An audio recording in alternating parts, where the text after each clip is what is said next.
நான் சொல்கிறது உங்களுக்கு சரின்னு பட்டா ஏற்றுக்குங்க, இல்லைன்னா விட்டுருங்க. போலீஸு கையில் கன்று வச்சுக்கிட்டே இருக்கிறாங்க. அங்கே பாருங்கள், அவங்க கையில் கன்று வச்சுட்டே இருப்பாங்க. அவங்க உங்களை சுட்டுருவாங்க. அவங்க உங்களை சுடக்கூடாதுன்னா கையில் கயிறு, ரப்பர் பேண்டு, காப்பு ஏதாவது கட்டிக்கிங்க. இவனை அப்புறம் பார்த்துக்கலாம் அப்படின்னு அவங்க விட வாய்ப்பு இருக்குது. அப்புறம் அவங்களுக்கு ஏதாவது கொடுங்க, காசுக்கு இது கொடுங்க, இல்லைன்னா சாக்லேட்டுக்கு இது கொடுங்க. சாக்லேட்லாம் வச்சுக்கிட்டுருங்க. முதல்ல போய் பேங்கில் அக்கௌண்ட் வைங்க.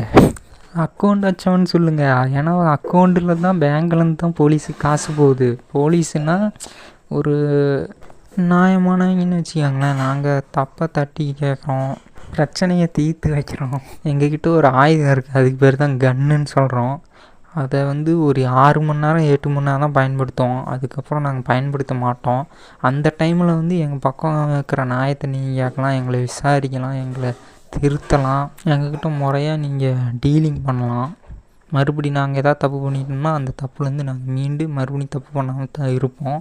அது ஒரு பயம்னு வச்சுக்கோங்களேன். ஒரு கொஞ்ச நேரம் மட்டும் கன்று யூஸ் பண்ணிவிட்டு மற்ற நேரம் கன்று யூஸ் பண்ணாதது ஒரு பயம்னு வச்சுக்கோங்களேன். அதுதான் எங்கள் பக்கம் இருக்கிற நியாயம். அதனால் எங்களுக்கு நீங்கள் மணி கொடுங்க, தப்பு இல்லை அப்படின்னு போலீஸ் சொல்கிறாங்க.